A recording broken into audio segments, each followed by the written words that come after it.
ഞങ്ങൾ വീട്ടിലെല്ലാവരും കാത്തിരുന്ന ഒരു ദിവസമാണ്. 1 മാസം മുമ്പായിരുന്നു എൻഗേജ്മെൻറ്റ്. അപ്പോൾ പ്രിപ്പറേഷൻ തുടങ്ങിയിട്ട് ഒരു 2 months ആയി. എല്ലാവരും 2 months മേലെയായി എല്ലാവരും കണ്ടിന്യൂസ് ആയിട്ട് പ്രിപ്പറേഷൻ തുടങ്ങിയിട്ട്. എൻഗേജ്മെൻറ്റ് കഴിഞ്ഞും 1 മാസമേ ഗ്യാപ്പുള്ളൂ. അപ്പം എല്ലാവരും ഈ ഒരു ദിവസത്തിന് വേണ്ടി ഭയങ്കര എക്സൈറ്റഡ് ആണ്. ഞങ്ങൾ ഭയങ്കര ഹാപ്പിയാണ്. പക്ഷെ അവളെ വല്ലാണ്ട് മിസ് ചെയ്യും. ഫോണിൽ ഭയങ്കര സങ്കടമുണ്ട്. പക്ഷേ അടിപൊളിയായിട്ടിരിക്കട്ടെ, നന്നായി വരട്ടെ. പവന സ്തുതി പാത്ര പാവന ചരിത്ര. ഇന്നത്തെ ദിവസം എന്ന് പറയുമ്പോൾ ഞങ്ങളെ സംബന്ധിച്ച് ഞങ്ങളുടെ ഒരു സ്വപ്നമാണ് നടക്കാൻ പോകുന്നത്.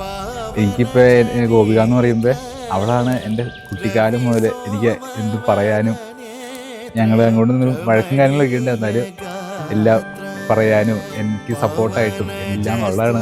അവളെ ഞങ്ങൾ ഒത്തിരി മിസ് ചെയ്യും. എന്നുവെച്ചാൽ അവളിപ്പോൾ ഇവിടെ ഇല്ല എന്നുള്ളൊരു ആ ഒരു റിയാലിറ്റി എനിക്ക് അക്സെപ്റ്റ് ചെയ്യാൻ ഭയങ്കര ബുദ്ധിമുട്ടായിരിക്കും. സീതാ കല്യാണ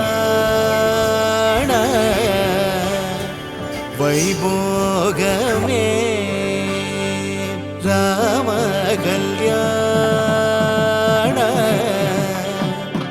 വൈഭോഗമേ. നന്ദചേട്ടനെ കുറിച്ച് പറയുവാണെങ്കിൽ ആളൊരു ഭയങ്കര കാമായിട്ടും നല്ല ഫ്രണ്ട്ലി ആയിട്ട് ഒരാളാണ്.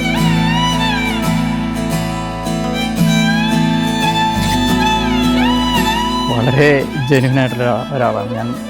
ഞങ്ങൾ മീറ്റ് ചെയ്യുന്നതിൻ്റെ ഒരു 5 ദിവസം മുമ്പ്, അതായത് 5 ദിവസം തുടർച്ചയായി ഞങ്ങൾ ഫോൺ വഴി സംസാരിക്കുന്നു. 2-3 മണിക്കൂറൊക്കെ സംസാരിക്കുന്നു.